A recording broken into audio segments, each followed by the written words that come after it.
नमस्कार, आप देख रहे हैं न्यू 22 टुडे। जिस तरह सरकार पुराने बस स्टैंड से नए बस स्टैंड की तरफ शिफ्ट किया बैरिया बस स्टैंड, वो तो कर दिया गया।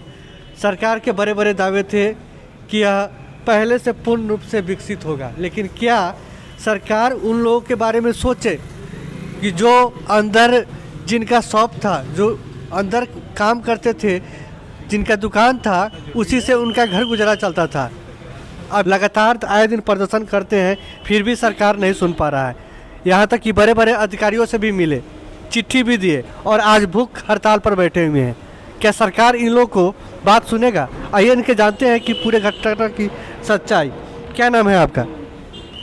विभूति तिवारी। तो शुरू से लेकर कहानी से अंत तक हमको बताइए कि क्या क्या, जैसे अभी पहले तो मीठापुर बस स्टैंड में थे, फिर उसके बाद ट्रांसफ़र किया गया बैरिया में, तो वहाँ पर क्या आप लोग को नहीं शॉप नहीं खोलने दे दिया? जरा वहाँ शॉप नहीं खोलने दिया। हम लोग जो है ठेला पर जो है वहाँ पर चला रहे थे। अच्छा, आप लोग मीठापुर में पहले दुकान था? जी, लाइसेंसी हम लोग जो है वेंडर थे।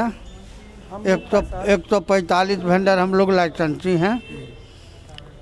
और तब से अब तक जो है कि प्रशासन शासन जो है कि हम लोग को कोई नज़रअंदाजी किया। उसके बाद जो है हमारे साथ में जो है कि बहुत तरह की दिक्कत हो रही है। अभी तो 7 महीना 8 महीना से भूखे पगार।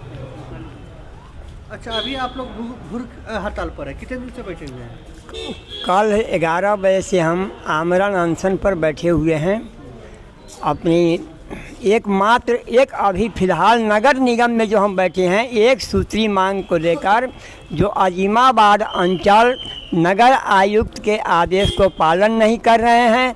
हमें पटना ISBT वेंडर हॉकर संघ के द्वारा समर्पित सूची जो भेजा गया है अजीमाबाद अंचल में, वो सूची सत्यापन करके 2 महीने से वहाँ पड़ा हुआ है, नहीं दे रहे हैं, जिसके चलते नए बस स्टैंड में बसने की प्रक्रिया में बाधा हो रही है। सचिव PVT जो बुडको के कार्यपालक अभियंता है, उन्होंने नगर निगम से सूची सत्यापन कर मांगा गया है कि इन लोगों को हम नए बस स्टैंड में बसाने की प्रक्रिया कार्यकारिणी समिति में रखेंगे। आप सूची सत्यापित करके भेजिए ताकि हम कार्यकारिणी समिति में पास करके इन लोगों को बसाने के आगे की प्रक्रिया करेंगे। तो नगर निगम द्वारा 4 महीने से फाइल को रोक करके रखा गया है। अभी अजीमाबाद अंचल में सूची सत्यापन करने के लिए सूची गया हुआ है, साथ में नगर आयुक्त का आदेश 7 दिन के अंदर सूची सत्यापन करने के लिए कहा गया है। 2 महीना हो गया सूची सत्यापन करके नहीं दिया गया। इससे हम लोग काफ़ी क्षुब्ध हैं और हम लोग 145 वेंडर आज 7 महीने से बेरोजगार हैं। रोड पर हम लोग घूम रहे हैं, बेकार बैठे हुए हैं और हम लोगों को खाने के लिए पैसा नहीं है, दवा के लिए पैसा नहीं है। यहाँ तक कि एक वेंडर दवा के और इलाज के बिना मर भी चुका है। अच्छा, एक व्यक्ति मर भी? हाँ, एक वेंडर जो है वो मर चुका है 15-20 दिन पहले। दवा इलाज के बिना और खाने के बिना भूख से लोग मर रहे हैं। कर्ज लेकर के हम लोग जो नगर निगम जो 10,000 रुपया लोन दे रहे हैं, उसको भी सब लोग बैठ करके खा रहे हैं। आगे चिंता बना हुआ है कि नगर निगम का पैसा इन वेंडर चुकाएंगे कैसे। देख सकते हैं कि अभी कितना दर्दनाक पूर्ण घटना में अभी ज़िंदगी से गुजर रहे हैं। सरकार तो ट्रांसफ़र कर दिया, मीठापुर से बैरिया बस स्टैंड चल गया, लेकिन क्या जो दुकानदार थे, क्या उनके लिए सरकार कुछ किया? कुछ नहीं। दर्द ठोकर खा रहे हैं, ज़िंदगी से हार चुके हैं। बेरोजगारी इस तरह ही, पहले जब नीति आयोग का रिपोर्ट आया तो बिहार सबसे गरीब राज्य निकला, और उसमें भी इनका। और आप कहाँ से आए हुए हैं? बैरिया से आए हूँ। बैरिया से आए हैं। अभी दुकान बंद है, बंद है। बेरोजगार घूम रहे हैं, कैसे घर के खर्चे चलाते हैं? अभी कर्ज लेके चलाते हैं। कब तक? आप कहाँ से आए हुए हैं? कहाँ से आए हुए हैं? घर से बैठे हुए हैं। 6 महीना से बस स्टैंड में टूट गया दुकान, तो वहाँ घर पर बैठे हुए हैं। अभी कोई रोजगार नहीं है, हम लोग वैसे बेकार में बैठे हुए हैं। पहले बस स्टैंड में मेरा दुकान था, होटल चला रहे थे, अभी बंद है, पड़ा हुआ बैठे हुए हैं। घर कैसे चलता है? ऐसे कर्जा ले के चला रहे हैं। कब तक चलेगा? आप समझ सकते हैं कि आप कहाँ से आए हुए हैं? हम बस स्टैंड में हम रहते हैं। मीठापुर में रहते हैं, लेकिन रोज़गार बंद है। रोज़गार बंद है तो कर्जा लेके कितना आदमी खाएगा। इसी तरह जो है कोरोना काल रहा और उसमें भी पहले से दुकान बंद था, और उसके बाद जी कोरोना से 3 साल तो ऐसे बैठ के बेकाम हो गए, कोई रोज़गार नहीं है। हम लोग सिर्फ छोटा छोटा धंधा करके चलाने वाले, और वो भी बंद हो गया तो कर्जा अब लद गया, 1-2 लाख रुपया बैठ के खा रहे हैं। सरकार का कोई चिंता ही नहीं है। अभी आमरण अनशन पर कितने देर से बैठे हुए हैं? 24 घंटा से। 24 घंटा से जी। कुछ नहीं खाया अभी? नहीं कोई सरकार की तरफ से कोई आया है अधिकारी? नहीं, कुछ नहीं आया, कोई पूछने तक नहीं आया। क्या लग रहा है सरकार बात सुनेगा?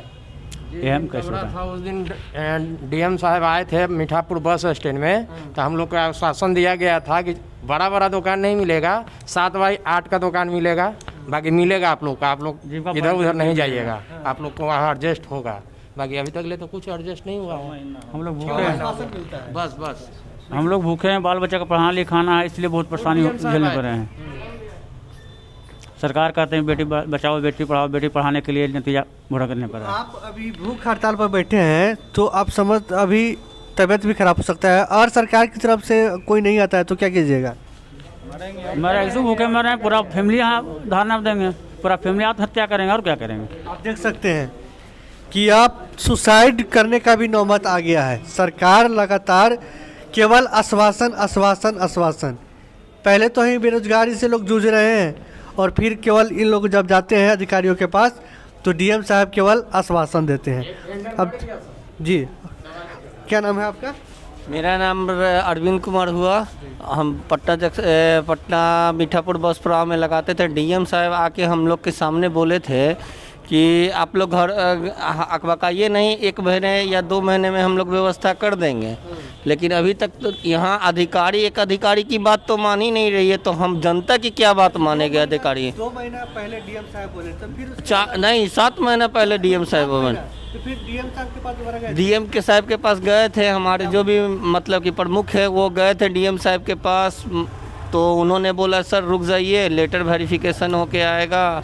मतलब कि कमिश्नर साहब के यहाँ लेटर भेजा गया है, फिर बुटको के यहाँ लेटर भेजा गया है, दाल मटोल करते जा रहा है। यहाँ एक अधिकारी, एक कमिश्नर की बात एक छोटे कर्मचारी नहीं मान रहे, तो जनता की बात क्या मानेंगे?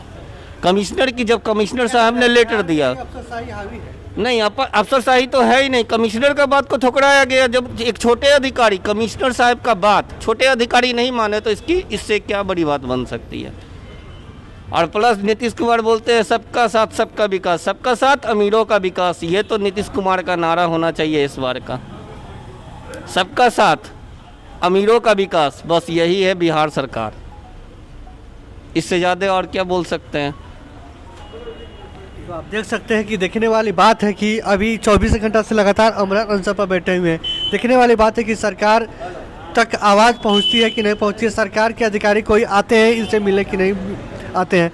तब तक बने रहिए अपनी 22 टुडे के साथ। हमसे जुड़े रहने के लिए हमारे YouTube चैनल को सब्सक्राइब करें और नई वीडियो की नोटिफिकेशन के लिए बेल आइकॉन को दबाएं। अगर आप ये वीडियो Facebook पर देख रहे हैं तो लाइक जरूर करें और ज्यादा से ज्यादा शेयर करें। धन्यवाद।